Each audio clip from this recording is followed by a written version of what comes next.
Vamos falar agora do segundo grande despertamento nos Estados Unidos. Terminamos de falar do século XVIII, vamos começar a falar do século XIX. Século XIX, quando pensar em século XIX, pense em missões. Nós vamos falar daqui a pouquinho. Mas antes, nós vamos falar do segundo, chamado segundo grande despertamento nos Estados Unidos.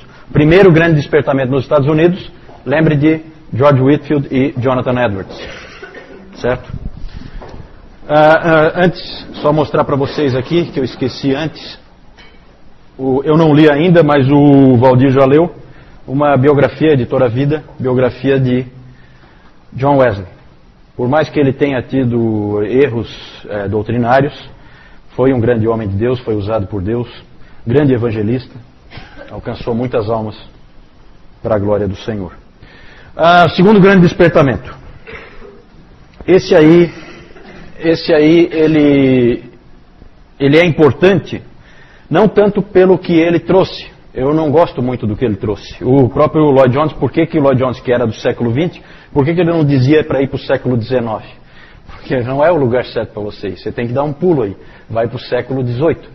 O XIX, você tem as missões, isso é uma coisa importante, mas em termos de teologia e em termos de eclesiologia, realmente não é tão interessante. Mas é muito importante dar uma olhada, porque foi esse segundo grande despertamento que moldou o cristianismo americano e, por consequência, o cristianismo brasileiro, protestante.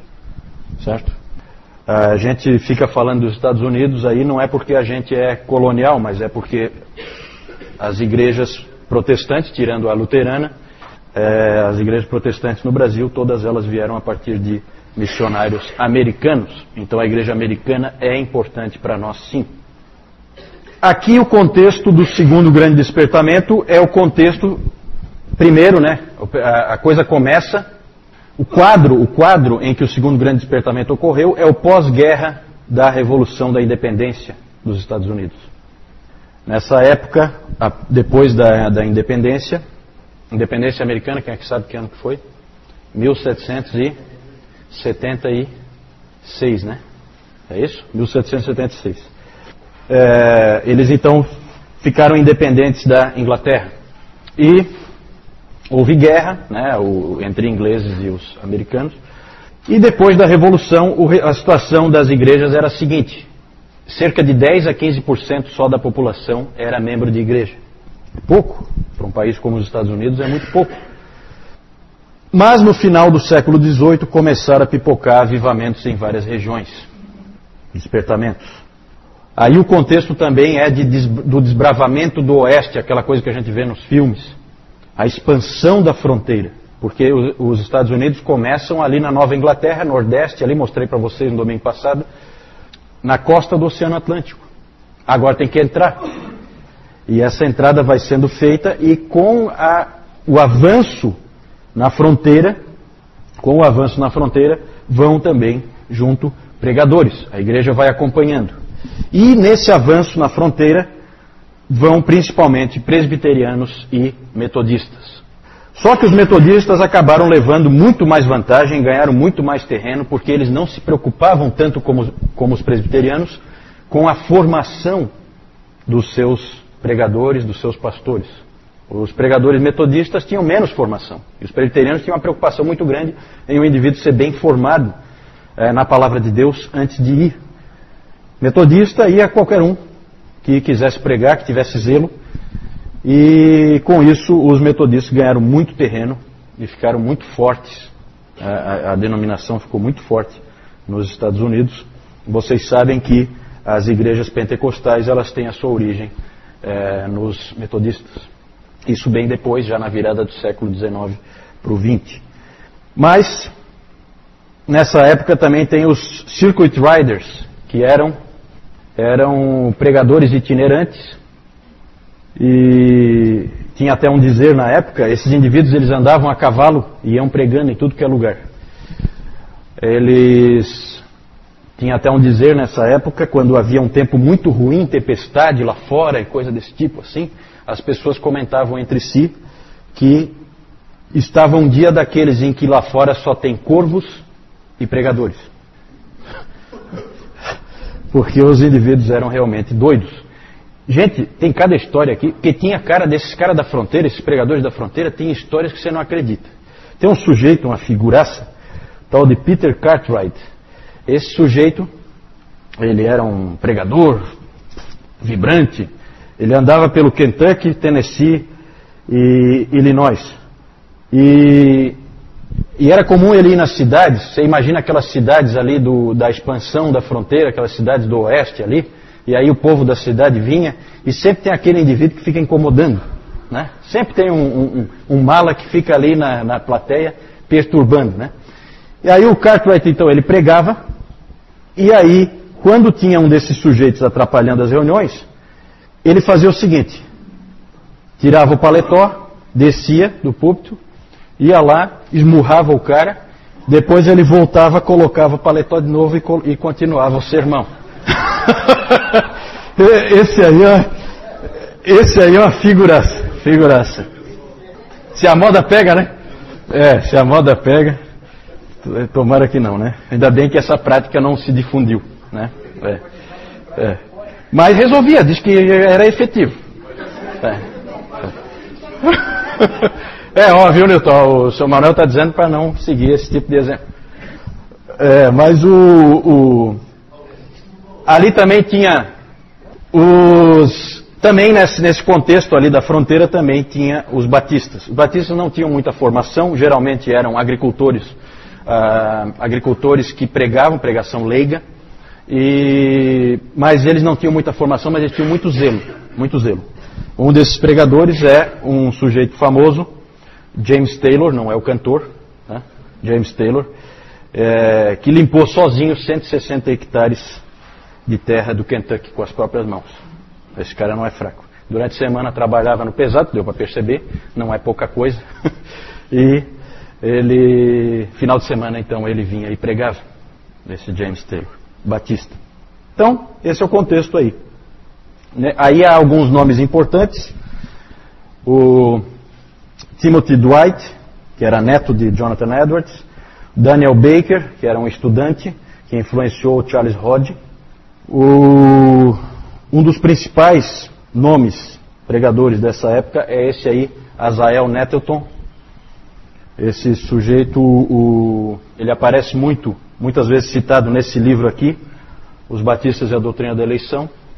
Foi ali que eu conheci esse nome, Azael Nettleton. Ele é dessa época. Ele era um sujeito ele era um tipo de evangelista, sim, mas ele ficava um tempo, parecido assim com o que Paulo fazia, ficava um tempo ali, trabalhando com as pessoas, pregava o evangelho. O Dr. Calhoun diz que ele é um dos homens mais competentes em pregar a fé reformada num contexto de avivamento. Muito equilibrado, ele tem umas palavras muito boas. Mas o homem mais famoso desse período, com certeza, é um sujeito chamado Charles Grandison Finney. Quando eu vejo umas fotos dele, eu sempre me dá calafrio esse sujeito aí. Nunca fui com a cara dele. E ele era um advogado que se tornou evangelista. Com ele ocorre uma grande mudança na história dos avivamentos. Ele fez com que o termo avivamento fosse descaracterizado. Quando se fala em avivamento século XVIII é uma coisa, quando se fala avivamento século XIX é uma outra coisa completamente diferente, só usa o mesmo nome, certo? Graças ao Charles Finney. Ele disse que um avivamento pode ser produzido. Um avivamento poderia ser produzido. Vejam o que ele diz. A conexão entre os meios para um avivamento e um avivamento é cientificamente tão certa quanto a relação entre os meios para o plantio de grãos e uma colheita de trigo. Um agricultor que sabe o que está fazendo, sabe como produzir trigo. Se ele fizer certo, ele terá trigo. Um cristão ou um pregador que sabe o que está fazendo e faz corretamente, terá um avivamento. É esse o grau científico de precisão dessa conexão. Nós estávamos comentando agora no intervalo aí que ele praticamente imaginou que o Espírito Santo é controlável. né, que eu posso seguindo algumas, como o Valdir usou a expressão ali, chaves, tendo algumas chaves ali que eu sigo, alguns passos que eu sigo, eu vou conseguir que o Espírito Santo faça a obra, porque eu quis. Eu quis. Muito estranho isso aí, muito estranho. É completamente o oposto da visão de Jonathan Edwards, que chamou de uma obra surpreendente de Deus. Quando nós menos esperávamos, Deus interveio. Aí é o contrário. Aí eu digo a hora e o local em que Deus vai atuar. Lamentável, na minha opinião. A doutrina calvinista foi abandonada nessa época e no seu lugar entrou o arminianismo. Eu acho que Charles Finney é um pouquinho mais do que arminiano, na minha opinião. John Wesley é arminiano. Eu respeito o arminianismo de John Wesley. O de Charles Finney eu não respeito. Eu respeito o arminianismo de A.W. Tozer. Eu gosto demais de A.W. Tozer. Uma vez o Andrew King, eu estava conversando com ele e ele disse: o A.W. Tozer é um arminiano com um Deus grande. E é exatamente isso, certo? Agora, esse Deus que vem quando você marca a hora, eu acho muito estranho, muito. Olha só o que mais que o Finney disse. Em vez de dizer aos pecadores para usarem os meios de graça e orarem por um novo coração, eu os conclamo para que eles mesmos façam para si um novo coração. E pressiono na direção do cumprimento do dever da imediata entrega a Deus. Você está na tua condição se salvar agora. E isso eu entendo que é um pouquinho mais do que arminianismo. Para mim isso aí já namora perigosamente com o pelagianismo. E me impressiona a influência que esse sujeito teve na igreja norte-americana. Ele também fazia muitas campanhas em questões morais. O arminianismo sempre anda muito com o moralismo, né? Nunca pense no arminianismo como alguma coisa que vá produzir cristãos descuidados ou alguma coisa assim. Muitas vezes é exatamente o contrário. Ele fazia campanhas pelo abandono da escravidão, pela abstinência total de bebidas alcoólicas, tudo com muita vivacidade. Ele é um sujeito que prega com muita violência, com muita força, coloca a pessoa contra a parede realmente. Era um indivíduo que tinha o poder de controlar pelo discurso as pessoas, né? Ele tinha um magnetismo pessoal. Com o Finney era tudo preto ou branco. Então é assim, com ele tudo radical. Aqui, ó, é assim, e ele vai dizendo o que é que tem que ser feito. Depois do Finney, os avivamentos passaram a ser reuniões organizadas, promovidas por teologia arminiana e com grande ênfase em reforma social. Isso aí produziu grandes transformações na igreja. Uma coisa que o cristianismo americano tem até hoje é o avivamentismo, que são as cruzadas evangelísticas, esse tipo de coisa. Nós vamos marcar o avivamento, nós vamos alcançar milhares de pessoas no dia tal, na hora tal, vamos trazer o fulano de tal aqui e nós vamos alcançar aqui nesse país. É assim que funciona. Vocês sabem que esse é o pensamento do protestantismo americano hoje. Influência, esse tipo de pensamento só veio aqui no século XIX, com o Charles Finney. Então, dali em diante, toda a religião americana é baseada em avivamentos, nesse sentido. Outro aspecto que aconteceu também foi a cristianização dos Estados Unidos. Passou a ser um país cristão, como a gente costuma ver. Houve uma mistura muito forte entre o social e a igreja, essas coisas andaram juntas. É claro que aqui não é só a influência do Finney. Nós não estamos falando do Finney aqui, nós estamos falando do segundo grande despertamento. Então aqui estão envolvidos todos os pregadores da fronteira, toda a influência deles, certo? E aí os Estados Unidos eles se tornaram um país dito cristão. Outro aspecto, democratização do cristianismo. Só que democratização aí num sentido um tanto quanto negativo. Porque o que acabou acontecendo é que cada americano passou a ser o seu próprio teólogo, depois do segundo grande despertamento.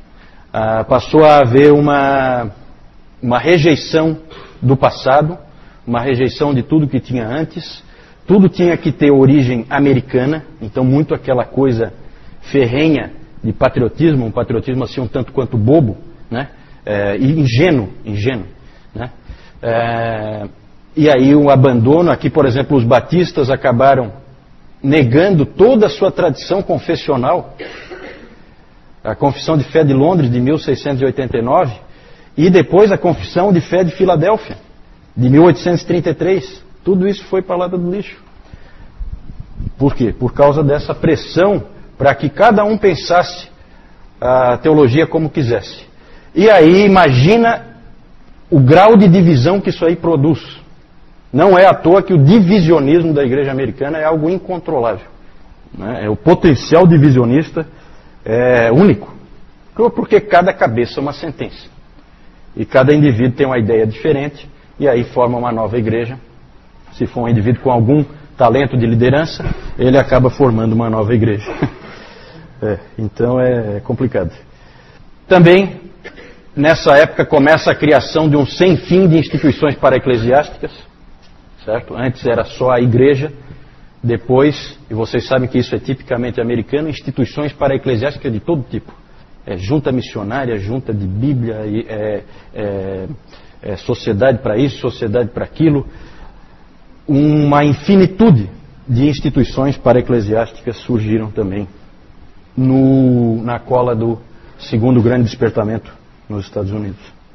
Também esse segundo grande despertamento marca o declínio do calvinismo. O calvinismo perde força, a igreja passa a ser maciçamente arminiana. Uma série de motivos aí. Entre os batistas surgiu muito hipercalvinismo, entre muitas pessoas, e tudo isso aí trouxe problemas, o calvinismo declinou.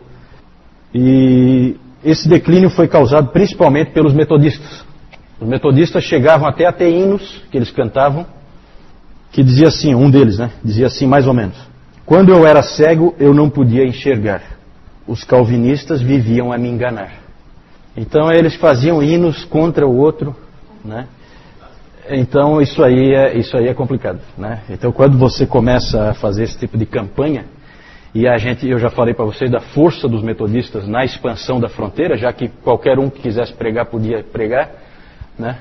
Então isso dá muita força, dá muita capilaridade, você consegue levar pessoas para tudo que é canto. E mais ou menos como a gente vê, né, nessa questão da capilaridade, a gente vê igrejas como a Assembleia de Deus, por exemplo, em que facilmente um indivíduo pode se tornar um pregador dentro da igreja, então você tem a Assembleia de Deus em todo lugar. Né? Não há assim um requisito de que ele seja muito preparado. Né? Isso dá muita força em termos de expansão. Né? E os metodistas foi um pouco assim, mal comparando. Só para a gente comparar com uma situação que a gente conhece aqui no Brasil. O que mais? Um aspecto positivo que o Dr. Calhoun defende é que, com essa cristianização dos Estados Unidos, ocorreu um atraso na paganização do país. A paganização está acontecendo hoje. Cada vez mais os Estados Unidos estão deixando de ser um país cristão e estão se tornando um país pagão e dos piores, né, em termos de paganismo. Com a força que ele tem, cultural, econômica e social, não é difícil que ele se torne uma grande força, seja lá para o que for. Que mais? Também apareceram novas denominações dentro dessas filosofias aí de renúncia ao passado, renúncia à história. Então vai criando assim uma coisa ingênua de ignorar o que passou. Tudo começou com a gente, uma coisa um pouco, realmente uma ingenuidade, né, que às vezes a gente até percebe um pouco na igreja norte-americana, uma ingenuidade em relação à obra de Deus do passado. E isso aí vem tudo nesse bojo aí. Surgem novas denominações também dentro desse pensamento, como os discípulos de Cristo, as igrejas de Cristo, tudo na fronteira. Renunciando a qualquer tipo de tradição, renunciando a qualquer passado da igreja, renunciando a tudo isso. Mormons e adventistas aí já não são classificados como igrejas cristãs, né? Eles são igrejas que vêm de revelação, certo? Essas igrejas são igrejas que vêm de revelação sobrenatural. Elas os fundamentos delas não são na palavra de Deus. Os fundamentos vêm de revelação de alguém, algum profeta, certo? No caso dos Mormons, o Joseph Smith, que recebeu aquele óculos lá do arcanjo não sei qual, para ele conseguir... Nunca entendi aquela história, é uma história meio doida. E no caso dos adventistas, a Ellen White, né? É a grande... Então essas igrejas são diferentes, né? A gente não pega aqui junto, porque daí, quando cai naquela situação assim, se Deus falou, o que eu vou dizer? Né? Aquilo que o Moisés sempre disse, se Deus falou, acabou a conversa. Nos Estados Unidos, o caso dos adventistas, século XIX. O Joseph Smith, acho que é antes, né, Newton? Eu não sei, eu acho que é século XVIII ainda, né?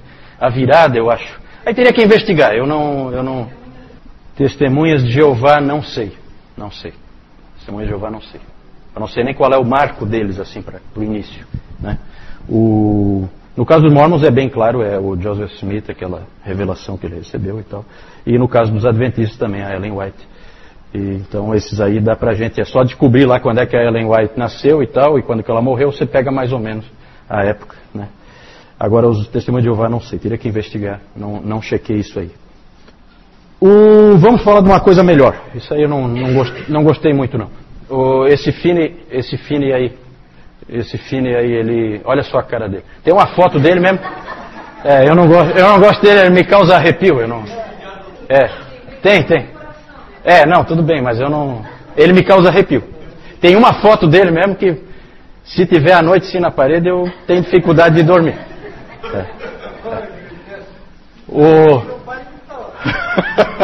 O Nettleton é uma carinha melhor, né?